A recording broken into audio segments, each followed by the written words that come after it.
lessons so far.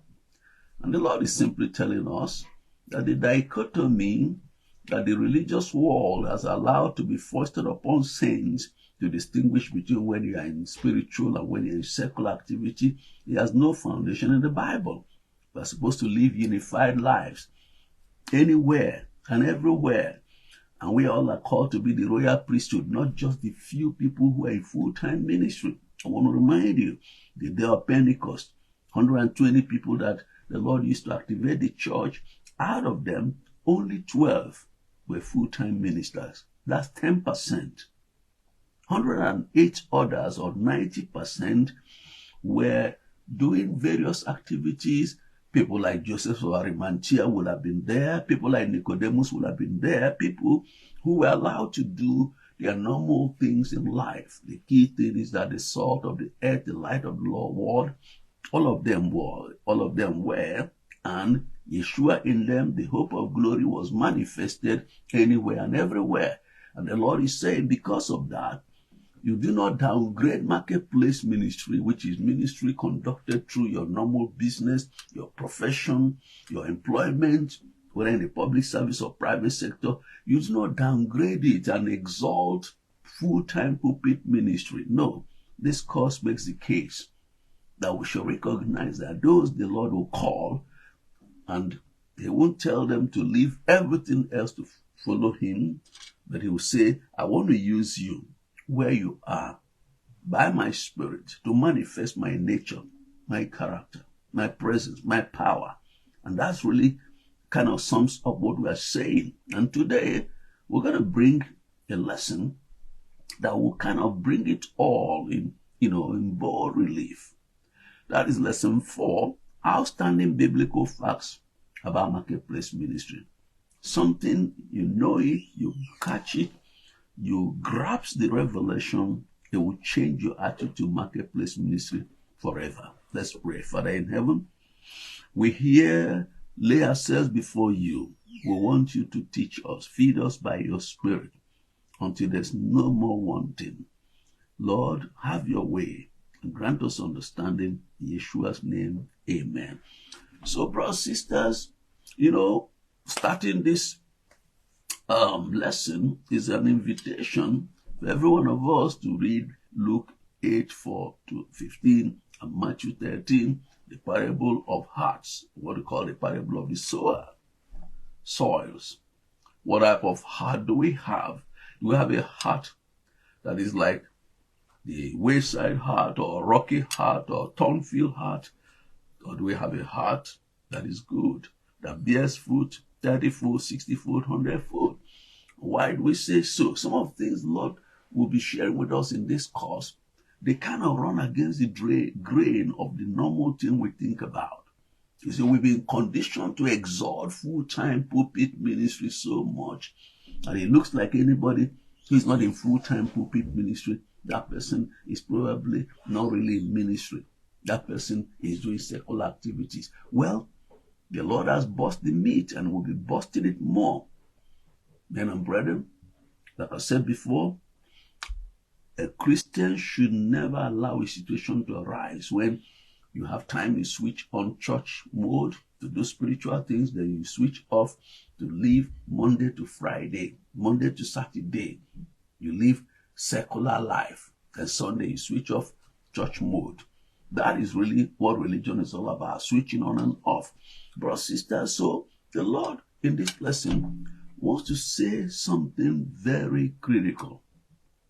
That a careful examination of the Bible shows that those people who were full-time pulpit ministers, they could not handle life outside the presence of Elohim.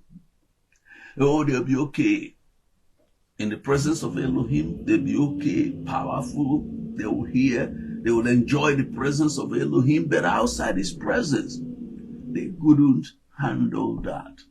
They had issues. They had all kinds of issues with people, with the attitude of people. And so they also didn't find it easy to operate in normal life.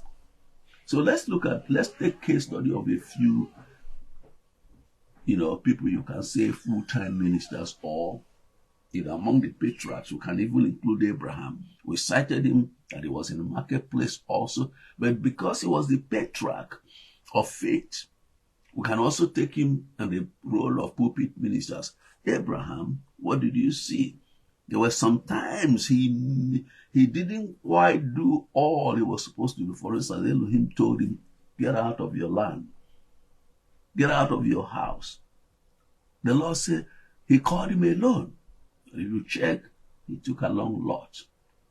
Until there was so much strife between his husband and that of Lot. In Genesis 13, he heard the voice of the Lord, and he said, Lord, take whatever part you want, and I'll take the other part. What of the case of when Abraham went to Egypt? And in Egypt, he said, these people may kill me and take my wife. So he told the wife, tell them,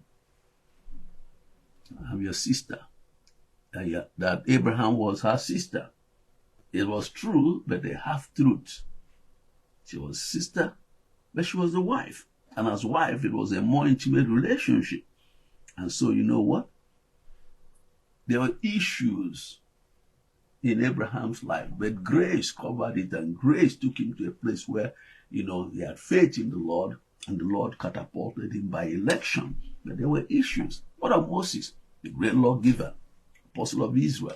He was the quintessential full-time minister. His relationship with Yahweh was so intimate that he spoke to Yahweh face by face. Exodus 33:11. The Lord spake unto Moses face to face, as a man speaketh unto his friend. And he turned again into the camp. But his servant Joshua the son of Nun, a young man, departed not out of the tabernacle. Numbers 12.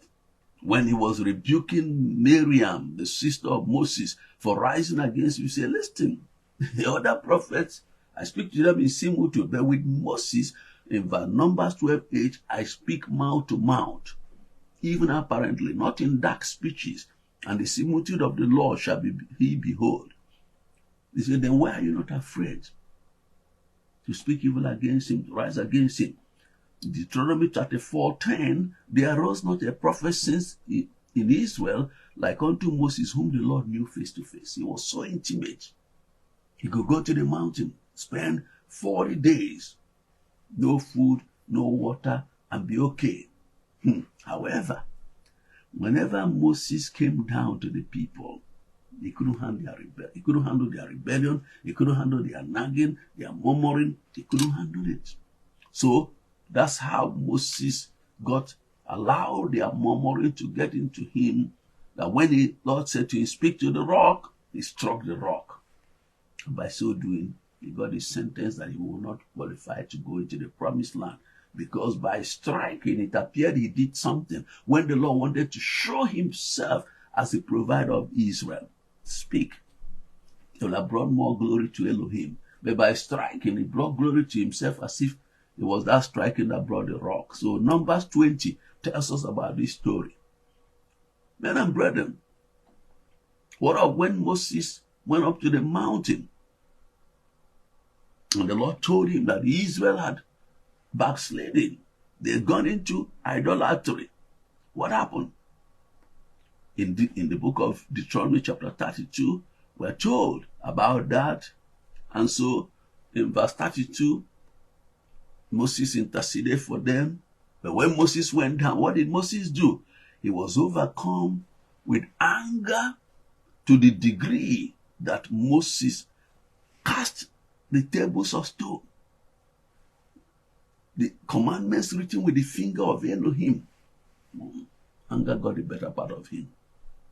Then he took the calf, the golden calf, burnt it with fire, ground it, put it upon water, and said, drink your idol. So leaders must be careful how they allow anger to take the better part of them, or what is called wrath, which is anger on steroids. So Moses could handle the presence of the Lord, but he couldn't handle the issues of human beings. What of Elijah, one of the greatest prophets of Israel of old? He was used mightily of the Lord, did great exploits, signs and wonders followed his ministry.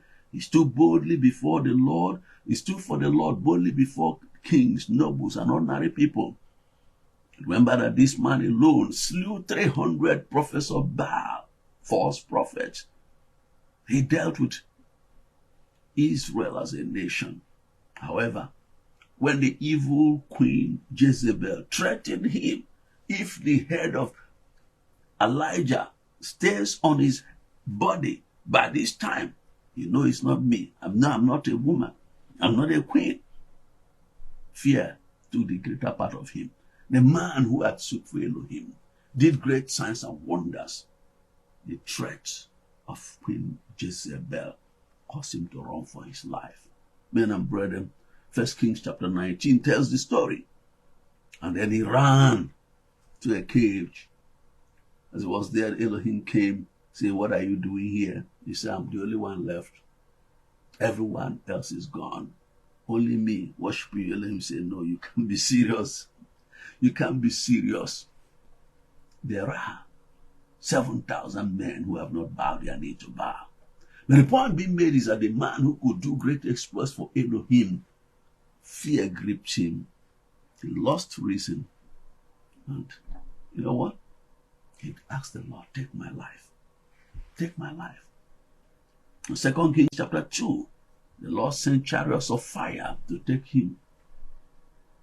Elijah was the second person to be raptured. The first person had already, in the early part of human life, now in the time of the Lord and the prophets, he was taken up. So we see there, and he was great in the presence of God. He could do exploits, but he couldn't handle people and their issues. But what of cases of ministers in marketplace? In contrast to these, people were flip-flopping. Take the life of Joseph, for instance. Joseph was sold out to the Lord. Joseph never served in the temple for one day. His job was in the court of Pharaoh, the highest occultic altar in the world of his time. So much magic and occultism everywhere. Then you have the issue that Egypt had the most beautiful women of that era, and one of them was Potiphar's wife, who was trying to entrap him and all that. Yet Joseph overcame. He overcame all through. And there's no record of sin against the name of Joseph in the Bible. The way he ran away from Potiphar's wife, he didn't care what she would say. He knew he was going to be in danger. People, they would make an accusation against him. He preferred that he saved his soul, and if possible, serve in prison or be beheaded. Because in those days, if you did anything, if a woman of that stature accused you, you were in trouble.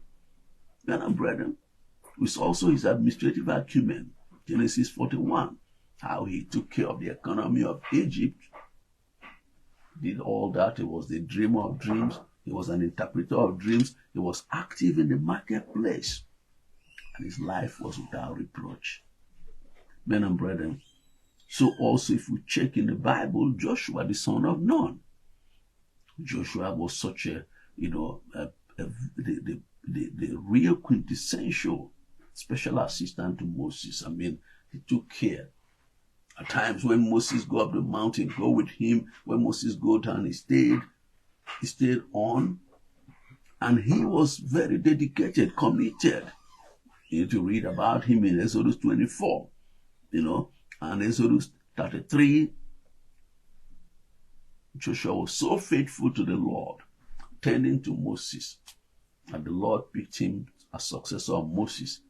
There was no successor to be in the temple. No, he was to be active in the field of military campaigns, lead Israel across Jordan and into the promised land, divide up the land. This one is for Dan, this one is for Reuben, this one is for Judah, this one is for Gad, this one. He did all that, and he lived to a ripe old age in the marketplace. And it's so important we know. Even when, saw the story of when in Exodus 17 there was this war. Amalek was disturbing. And Moses stood on the mountain. Aaron and Hur held his hand. Joseph was in the valley, Joshua was in the valley fighting the battles. Brothers, sisters, there's no record of sin against Joshua's name. He served effectively. What of Daniel? Daniel was a teenager when he was recruited to be trained in the courts of the hidden king Nebuchadnezzar. The land was full of magic, occultism, and various evil practices, astrology. All of them were there. But this man made up his mind in Daniel 1:8 that he would not defile himself with a portion of the king's feet as a teenager. And his life was beyond reproach. And he served. There was no sin recorded against Daniel. One of those that Elohim from heaven boasted that whatever he wants to do, mentioned a few names, including Daniel as one of those whose lives were pleasing to him. A man in the marketplace. He never served in the temple one day. So what is it that the Lord is trying to say to us there? Is that, men and brethren, those in the marketplace, when it came to living the life of the saints, separated from the world, they were not right there. They beat those in full-time pulpit ministry by a mile. And you can ask yourself, what was responsible? What was responsible is that, number one, many times those in full-time pulpit ministry live insular lives. What do we mean? They engage in what we call monastic holiness. Monastic holiness is unproven holiness. If all you do is from your home, you go into the church building, you stay there. After a few hours, you get back to your home. You're not in contact with the world. Nothing has tempted you. Moses, Elijah, comfortable in the presence of the Lord and unable to handle things. Men and brethren, listen to this. That's why we need to know, like even today, you see some great men of God. Once people get great, they take high insurance policies. They get a retinue of security people. They fly from their fortress with armed guards. They fly to the church building. And when they finish there, they go home. And they are taught how to smile for television camera, how to have an image that can be sold, and people can buy the silhouettes of their images on ties, on t-shirts, and all that. You know what? That is monastic holiness. It's not real. It's not tested. And that's why you see so much failure, moral failure, when they are not in their territory. When they are outside their territory, where nobody knows them. You see the real them come out. Some people, you see them go to nightclubs, you see them go to strip clubs. Men of God, great men of God. You see them sniff cocaine, do all kinds of stuff. Why? They are not tested. And untested holiness is not holiness. Those in the marketplace, they know the level of sin around. They go to office, they know. Some of sisters will tell you they know the lewdness of the men in the office who will grab them like a lion will grab a sheep if they had a chance. They have to contend with such people in the spirit. They have to pray. They have to bind. They have to lose every day before going to work. They know the men who are in business, who are successful, they know how many people are leery towards them, how many people desire them for unholy relationship. They know. And they don't take chances. So they war in the spirit. They pray. They commit themselves to the Lord. They draw down grace every day to go to work, to go to the business, to go to the office. And in so doing, the presence of the Lord is with them. They wear Yeshua like a cloak. They rely on Elohim and His grace to preserve and deliver them, men and brethren. And that is why their life is so much, they are sharp in the spirit. Because they made up their mind that they are not going to mess up. They are not going to allow their testimony to be soiled for one mess of porridge. Brothers, sisters, and it's so important to know that the Lord promised to deliver His own. Promised to deliver His own. And that's why brethren in the marketplace, they can see the way of escape easily. They can. The Lord gives them discernment to know the evil eye, that intention, that to discern what people are saying and all that, the invitation to have a lunch and all that. and they're able to interact with people because their own holiness is proven, is tested by interacting with people. And Elohim says he's able to save his own. He's able to keep his own from falling. And so that's how Joseph was able to overcome the issue of Potiphar's wife and all that. So also, most times, ministers in the marketplace have a better understanding of the catalytic role of saints in the society. As salt of the earth, light of the world, Matthew 5:13-16. They understand that. They receive it. They know they are ambassadors to go and represent the Lord in that hidden environment. And the Lord is with them and covers them with grace. And then number 4, knowledge of the truth of the Bible.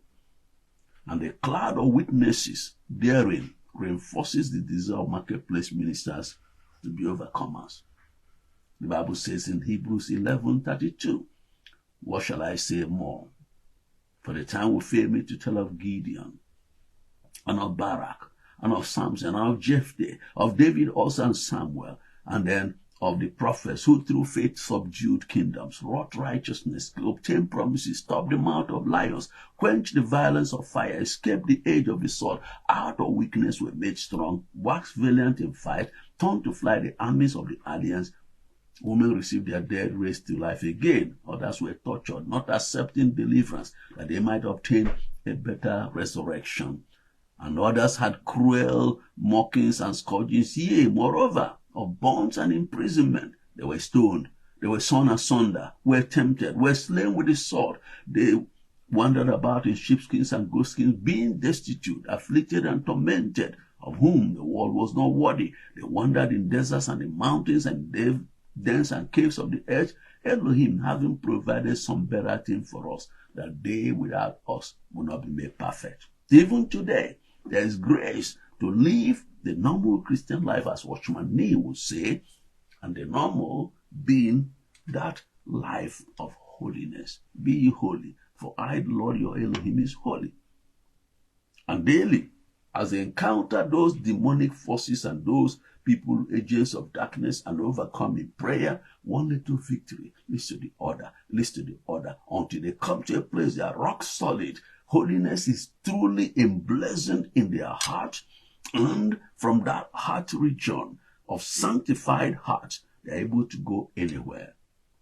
And they're able to interact. They're able to be who they are in their business, in their profession, in their workplaces, and they overcome because God has provided that greater is He that is in us than he that is in the world. Yeshua in us by His Spirit is greater than the power of Satan to tempt us and to try to take us or pluck us out of the hand of the Most High. So the marketplace, those who are there, they have constantly shown the reality that being involved with people on a day-to-day basis is not a negative. We're in the world, but we're not of the world. And once the Spirit of grace conveys us, we can interact anywhere, anyhow. In any case, they are proven. Unproven holiness is not holiness. Any holiness that is not tested is not holiness. You say you are holy, you have no money in your pocket, let money come in. Let's see whether you still maintain that humility. You say you are holy because you are in an insular situation. Go out and meet those beautiful men, women, and the most handsome men, and let's see whether your heart will still maintain is. In other words, those in the marketplace, the Lord proves them and approves them. And the Lord is saying nobody should downgrade the marketplace. It is the largest frontier of the gospel in the end time. So, we will share the video with people, encourage people. Some people are thinking, I'm thinking of going full time. Why? What? Did the Lord call you? If He called you, that's okay. He'll take care. He'll pay your bills. But if He didn't call you, you are buying trouble with your own money. You are buying trouble. A lot of people have bought trouble. And the Lord wants us to know that these corrections can be made.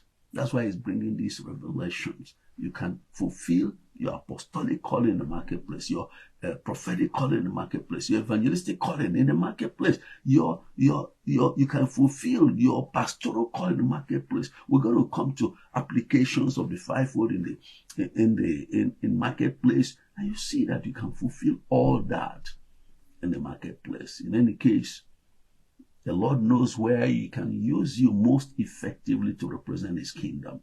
And if He's planted you in the marketplace, don't seek to jump into full-time. If He planted you in the full-time, don't seek to jump to the marketplace. The most important is to know that there is nothing inherently wrong with serving the Lord and the body and the society in the marketplace. So as you said, we share this video, make it available, and our assignment, by way of assignment, what is the central message of this lesson?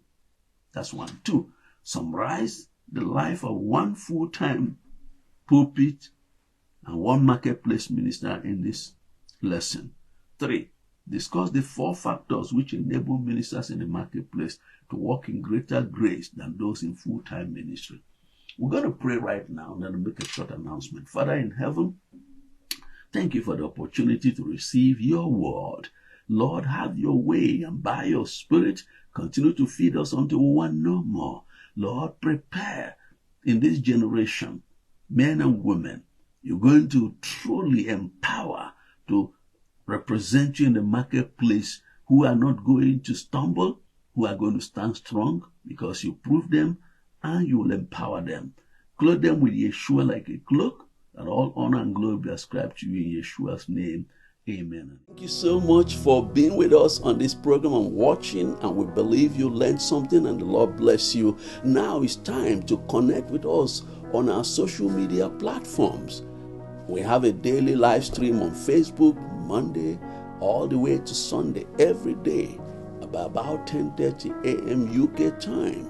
And that's the same as Nigerian time. And it's either Apostle George, Monday to Friday to Thursday, Pastor Grace, Friday to Sunday, and then in the evening of Sunday we have 2 sessions from 5:30 to about 6, after 6 another one up to 7. So please join us on the live stream and you're going to enjoy it. We also visit our website www.gsom.ac to download free ebooks. This course you just listened to, all these lessons, there's an ebook we have free of charge. Everything we do is free. But more importantly, you can actually do your program on, ebooks. You can do your program entirely on ebooks and with this video, or anyone you want. You can also, if you want to do the Yes course or do the master class, you can go to www.kingdomboostclub.com and you can subscribe so that you can do it.